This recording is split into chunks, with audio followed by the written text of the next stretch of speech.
I'm Beth Saunier, film critic for the Ithaca Journal and author of the Alex Bernier Mysteries. And I'm Brian Van Kampen, film critic for News Center 7 and the Ithaca Times. And we've got a power-packed slate for you tonight, folks. We've got killer videotapes, hot French action, and a beastly double bill on video that'll grow hair on your palms, if you're a guy like me. Palms? Well, yeah, sure. It's an old wives' tale. I got that, okay. Yeah, all right. We're going to start off with a movie that just opened this last weekend, a horror suspense mystery thriller called The Ring, which is based on a 1998 Japanese movie called Ringu, unseen by me.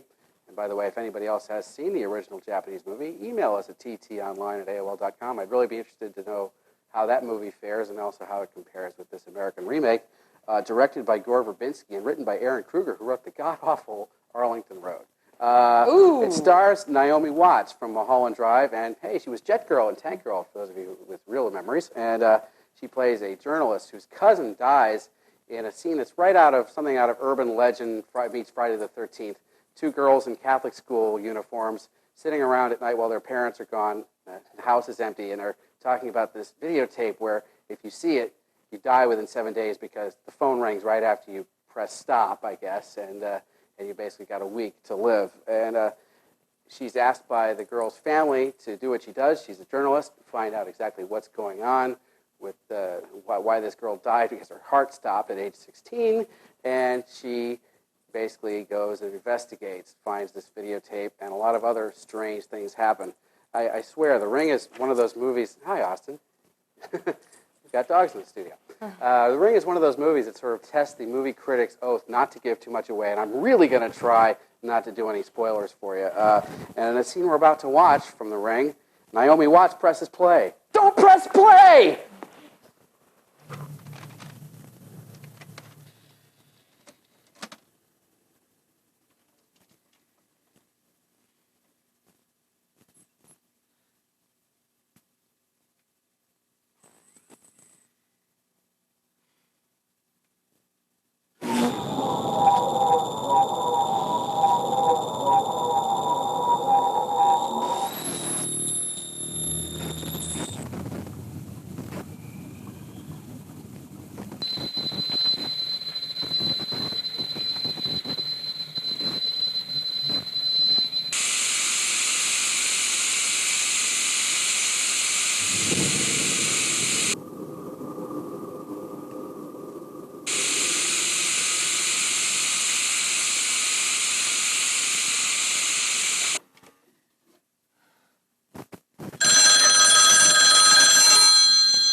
Creepy stuff. You know, I saw The Ring twice this weekend, today, and I saw it last Friday at a midnight show. You know, we were talking about Red Dragon last week. Beth, you had to rock yourself to sleep, basically, with hours and hours of television. And I liked Red Dragon, but it pretty much rolled right off my back. I had a hard time sleeping after seeing The Ring. Where to start? Well, first, I really like The Ring because it operates on at least two levels. One, it seems to be an actual mystery with clues to be solved and suspects, and lots of scenes of Naomi Watts doing searches on her computer and finding things out. And on the other hand, it's almost like a David Lynch fever dream where, you know, you wake up from a nightmare and your face is in the pillow and you can't breathe. And it's full of all kinds of nightmarish, bad dream imagery that really gets under your skin. I gotta say, though, The Ring is rated PG-13. It's disturbing, but not overly gory, grotesque. Also, I know people don't walk out of these things humming the cinematography, but this is one of the most beautiful horror films I've ever seen. Gore Verbinski, who did the Mouse Hunt, but in the slightly better The Mexican, I think this is his best film by far. There are several scenes of Naomi Watts in cold, rainy, northwestern climes, particularly with some fog and mist out in these forests and woods that are really quite beautiful to look at. In these sort of modern days where it seems like everybody wants answers instead of questions, where I doubt a movie like 2001 could get made because everybody would want to know what the last 20 minutes means, I'm kind of astonished that a movie like The Ring got made because it seems to have answers first and questions later. Well, I think the movie, the reason that it got made is because it broke every box office record in Japan in 1998, I think is your answer. Gore Verbinski got a copy of it from somebody at DreamWorks, and he fell in love with it and really liked the idea of it. I mean, I would be interested in seeing the Japanese version. I mean, I really enjoyed this, and as you know, I was dragged kicking and screaming to it. By me. You did the dragging. Because it looked kind of gross, and I was, you know what, of course, what everyone's not necessarily comparing it to, but there was that website, fear.com. Yeah, and I suffered, this is no fear.com. You went to fear.com. You betcha. See, I didn't go to fear.com, and I'm sort of lumping them in together, and that's not fair. You know, this was a really tight, nifty little supernatural thriller. I like Naomi Watts in it very much indeed. I like the guy who plays her boyfriend. Is it Martin Henderson? Right. And David Dorfman, that's her son. Creepiest little kid since The Sixth. Since Haley Joel. He's got a lot of Haley Joel in him. Yeah. And then Brian Cox is really good, who, by the way, played Hannibal Lecter in the Manhunter, the original version of Red Dragon. Here shows up as, basically, all we're going to tell you is he's a guy on a farm. Yeah, that's not all going you're to tell you get. any more than that. And I really liked how she really seems like a reporter, and she does actual reporterly things. Yes. Unlike, say, Angelina Jolie in Life and Something Like It, where she's supposed to be a reporter. Or Never Been Kissed. Or any of those things. Where the copy seems to produce itself. You know, she walks in with a stack of paper, and you haven't seen her do a lick of actual, research or report time. And here, you really feel like she's a reporter, and she knows what she's doing, and she's very smart, and she's very tough, and she walks into people's houses and says, tell me all your personal details. Right. And, that's sort of what reporters do. Yeah. And what I like about it, as I said, it's got the two levels going on. One of the sort of standard mystery, and also the sort of nightmarish imagery where it sort of works on a dream logic. And what's great about both strands, both sort of ideas in the film, is that they both have twists, turns, and surprises, which is why we're being so circumspect here. And I will say that I don't get often rooked in movies. And this movie, I really thought it was over, and it really wasn't over. Yeah, that's all I want to say about that. I mean, not since Poltergeist have I been sort of more flipped out. And my dog is making a break for it. Okay, well, let's move on to a film about which we aren't going to have so much agreement, I just know. This is an action film called The Transporter, and it stars somebody named Jason Statham, who I've never seen in anything because I've never seen a Guy Ritchie movie, and he's one of Guy Ritchie's regular boyos, and here he shows up as a transporter, a guy who is sort of an A-list delivery boy, for lack of a better word, and he'll deliver a bunch of guys who've just robbed the bank to their getaway car, or he'll deliver a package which turns out to be a bag with a writhing, attractive young Chinese woman in it, which is what happens to him in this film. And even though he has this whole set of rules about how he never gets involved and he never looks in the package and it's nothing personal, of course, he winds up breaking all these rules as he tries to help this young woman, played by an actress named Ki Shu, to escape the gangsters who have captured her and are on their trail, as you'll see in the next scene. In the scene you're about to watch, oh, yes, it's just another day on the beautiful shores of the south of France. What? Quiet. I thought you liked quiet. Yeah, not this quiet.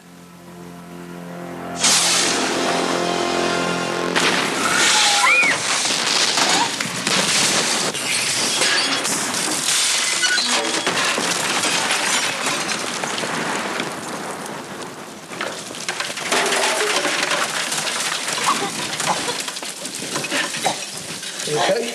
No! Good. Let's go.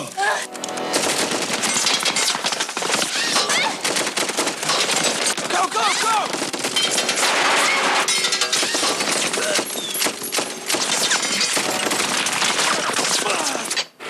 Okay, I'm going to take the gloves off because I know Brian didn't like this movie, and I loved it. I had so much fun at The Transporter, I can't even tell you.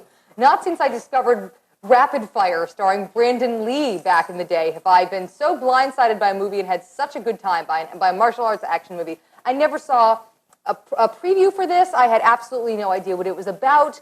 All I knew was that it wasn't Tuck Everlasting, or I was going to go to it. Or White Overlander. Or White Overlander. Anyway.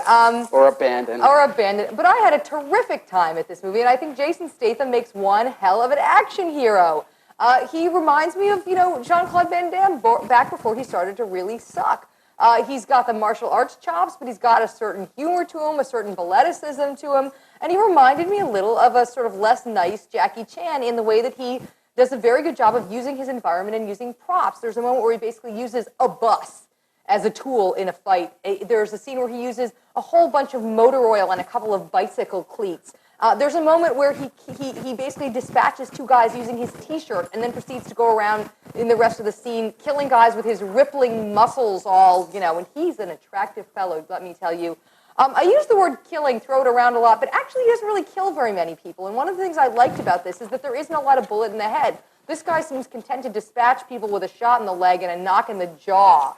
And just seems to be having an awfully good time while he's doing it. The plot, don't even bother. That's not really the point, although it made sense to me. The best thing about this was the way that the fight scenes were mounted and how engaging I think this guy is. Jason Statham. Yeah, the Xerox Van Damme, because he's got no personality. Oh, I disagree. I think he's got nothing going on, or at least, I've seen the Guy Ritchie movies, and I wasn't impressed with him in them. Maybe he could be good in a movie, possibly. I haven't yet to see. Shakespeare also actually acting out a scene from the Transporter. I know, and they're doing a right darn here on good job of television. it. Actually, they're probably threatening me to come over to your side to the dark side because I'm not going there. Yeah, this didn't do a thing for me, and you can understand why I wasn't bewitched by his rippling muscles. Now Naomi Watts in the ring. See, there you go. That's a little more of what I'm about. This was to me about a half a notch above Ballistic X versus 7 in terms of the international action package. Written by a French guy, directed by a Hong Kong guy, starring an English guy. All the dialogue is grunts and groans, so that there's very little work needs to be done to dub it into different languages for the international market, where it'll probably clean up. This is obviously, it was co-written by Luc Besson. It was pulled out of the bottom drawer as far as I'm concerned.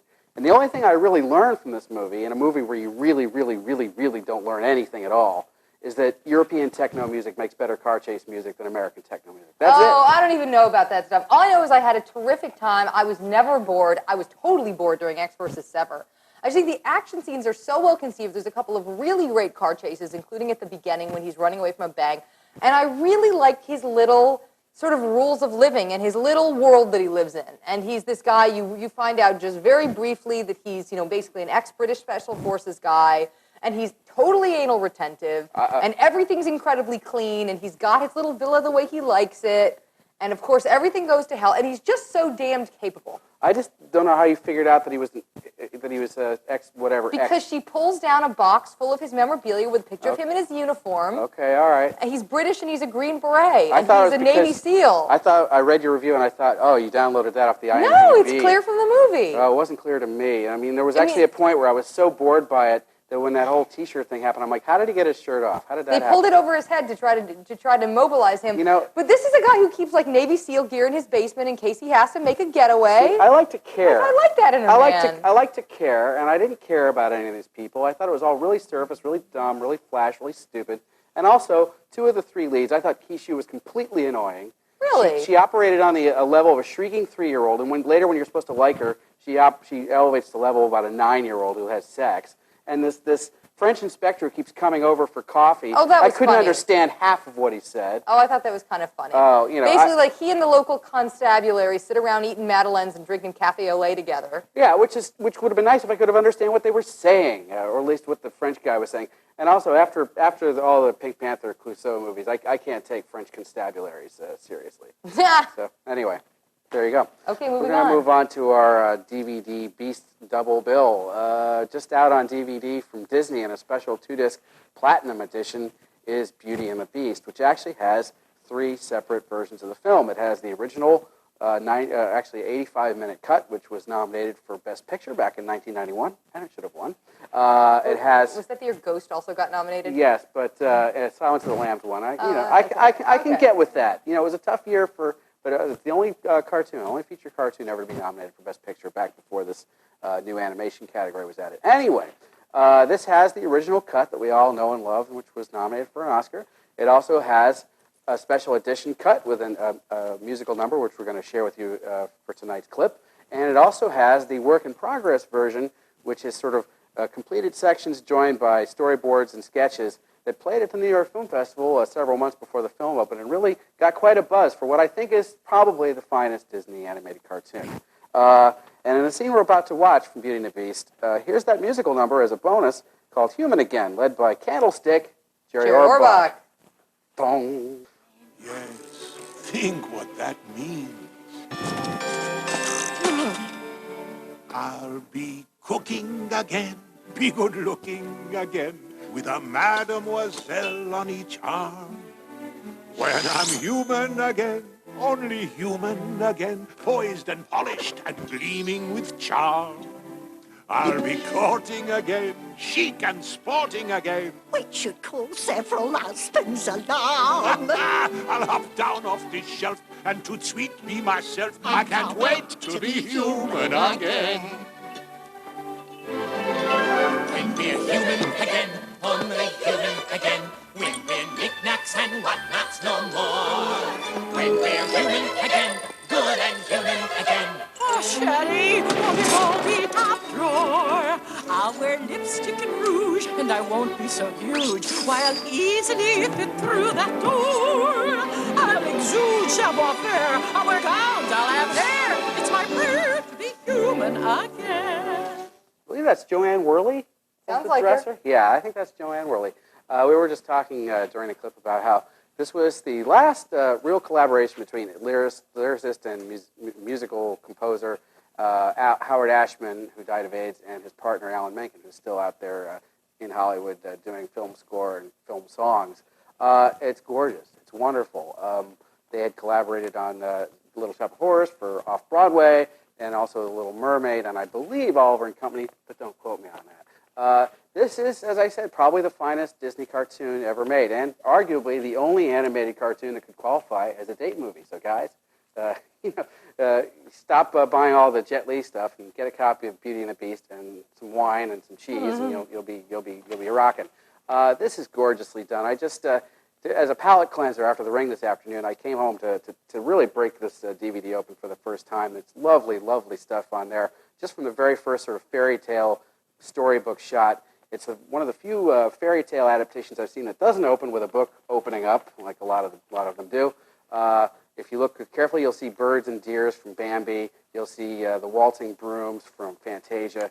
And boy, the voice cast and the songs, this is just about the perfect movie. Yeah, I love this movie, and I was really pulling forward to win Best Picture that year, although Silence of the Lambs is a pretty good movie, too, and very different. Hard to put them in the same category, really. Yeah, sometimes you really think there should be a new category when you have to choose between the G-rated, storybook stuff. But it's just as robust, just as story-intensive, just as well plotted out. I mean, they did something which I didn't really realize until I was listening to the director-producer commentary, which is that they start with a prologue which tells the Beast side of things. Right. The first thing you see is not meeting, Belle is like the second character you meet. Right. They do this beautiful series of stained glass illustrations which show how the Beast got to be the Beast and what's up with him and what his whole dilemma and his whole problem is.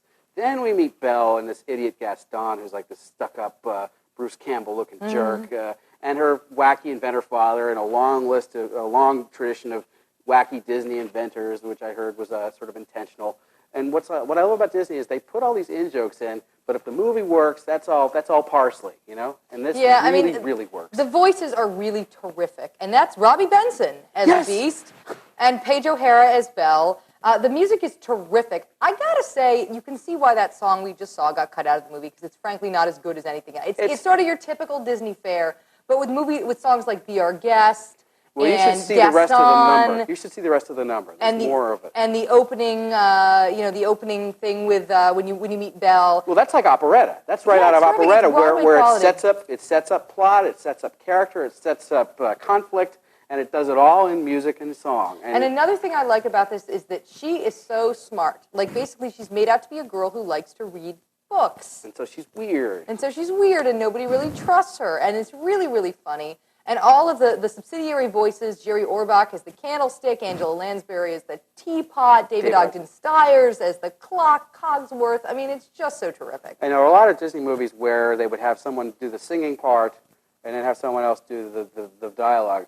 The actors are so good, Robbie Benson and Paige O'Hara and the rest, they're all able to cover all the ground. And they said that this is the only time in Disney history that they had everybody in one room with the orchestra. Usually it's Disney They do tracks, yeah. They isolate, you do one at a time, the actors never meet each other. But they said there was a real vibe and energy in the room from having all the leads together and the orchestra and all the chorus members all doing it in one time. And it Makes you wonder why they don't do that all the time. It comes through. Absolutely. Terrific. And, You want to buy it now because Disney is Disney, and it'll go off the market for 10 years. And right now, it's averaging for about $20 for a 2-disc set. And on the second disc, it has all kinds of extras, including fairy tale origins, how the film was made, the voice casting. It's packed with all kinds of minutia. So.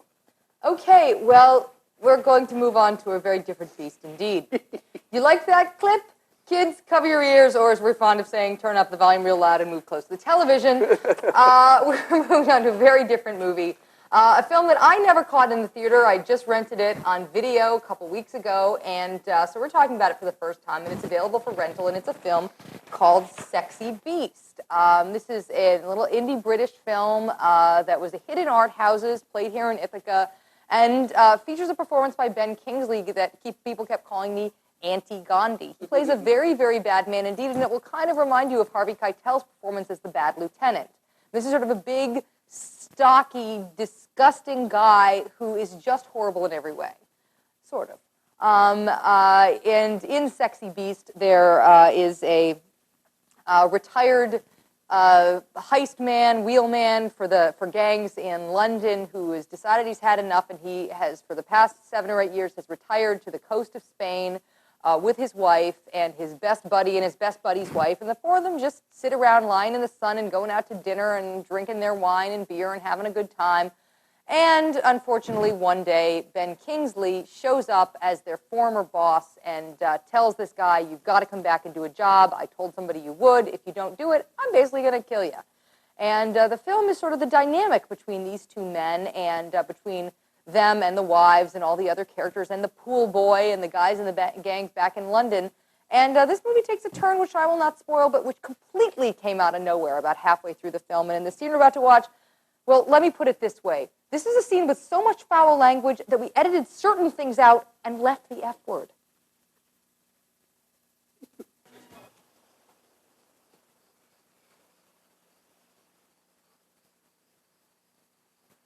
Talk to me, gal.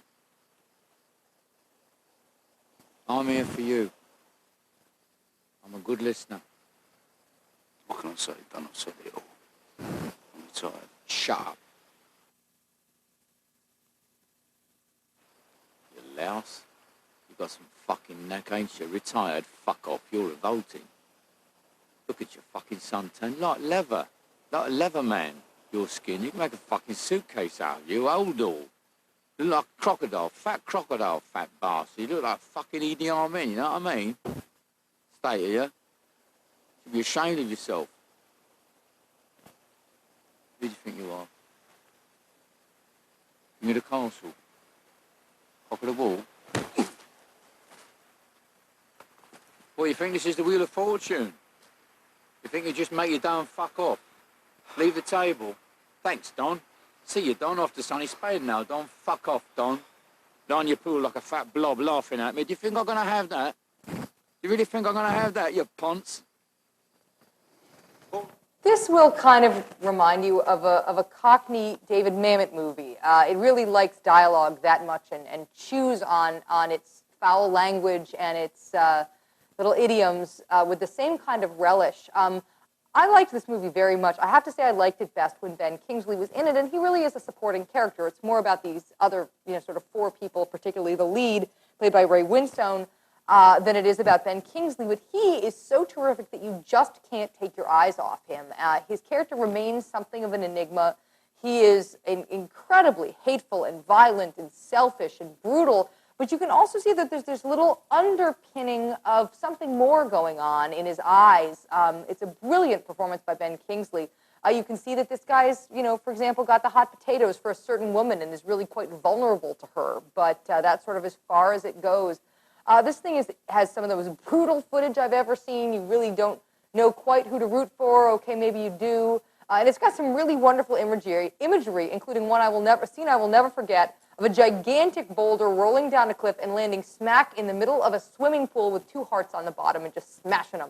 Yeah, kind of a nice premonition of this force that's going to come into their lives. And This guy's name is Don Logan, and what's amazing is that you talk about an entrance. You know this guy is bad news before he even shows up because they're all sitting around having dinner, and it's like, oh, Don Logan called, and everybody absolutely goes white. Right, they exactly. They know who this guy is. They know what he's capable of, and you're absolutely right. Kingsley's amazing. They say on the commentary track, Kingsley says, this guy's like a Tomahawk missile. He's a human Tomahawk missile.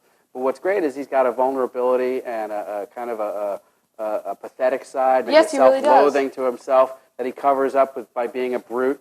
But it's all there. It's extremely done. And in 90 minutes, this thing gets more done in an hour and a half. Right. More twists and turns and more interesting character reveals and surprises and stuff. When our friend Jamie Lewis, when I watched it a couple months ago on DVD, I hadn't seen it. We were a little confused at the beginning, so we put on the English subtitles because it's pretty thick with Cockney It's rhyme. very hard to understand, actually. If you have it on the DVD, I recommend that you use the English subtitles. It'll help you kind of it takes about 20 minutes to get used to the rhythm of the speech. There's a lot of Cockney rhyming, slang, and that. But boy, yeah, that Boulder moment is just terrific. And it's got a great song by the Stranglers at the beginning. I have the shot of Ray Winstone baking in the sun, one of my favorite Strangler songs. Yeah, Rent, Sexy Beast. And then he takes out basically an ice pack and puts it on his crotch. Yeah. And the gentleman I was watching with said, that's got to feel good. Yeah. I thought, I really don't understand you men. Well, you got to be there. Yeah. I just wanted to say, this is the kind of movie, we just found out today or yesterday that there's a fundraising campaign for Cinemapolis, and they're trying to raise funds to replace their hideously uncomfortable chairs. Chair-a-thon. A chair-a-thon. We love you. We hate your chairs. Everybody knows that. There's a condition called Cinemapolis, which Or is if you go to Fall Creek, it's Fall Creek Cheek. Fall Creek Cheek, and this is what happens to your backside when you go to the movies there. Anyway, they're having a big fundraising campaign. They're trying to replace their chairs. You can endow a chair for $200, a whole row for $2,000. But this kind of movie is why we thank God every day for places like Fall Creek and Cinemapolis. Yes, and it wouldn't have played at the mall. Wouldn't have played at the mall. Movies like this, and in like a very long list of other movies like Monsoon Wedding and Big Fat Greek Wedding, and which is still playing after still like playing. 3 or 4 months, and I'm so happy. You can't predict them. We've never talked about that. You can't predict it. No one was talking about that movie. They were talking about Spider-Man, Lord of the Rings, and all that stuff. And something like that comes out of nowhere and just sleepers everyone into a stupor. It's amazing. Well, that's it for this edition of Take Two. Let's wrap up really quickly the 2 new movies that we did. The first was The Ring. Yeah. Major agreement here. Big surprise on my part. This is a nifty little supernatural thriller, and since it's PG-13, you teenagers can even go, and this is the time of year for it, isn't it, for a good scare? Yeah, coming up on Halloween. And The Transporter, major European cheese, but at least it's Camembert. But Beth said thumbs way up, way up. Girls, go sit in the front row. And it's a little bit better than X versus Several. Way I don't want to better see than X any versus of them ever again. Okay, well, that's it. This edition of Take Two for our mascots, Shakespeare the Wonder Dog, who's over there, and Mr. Austin, Mr. Jane Austen, in fact. And that's Brian. That's Beth. Good night. The beast in me is caged by frail and fragile bars, restless by day and by night, rants and rages at the stars. God help the beast in me.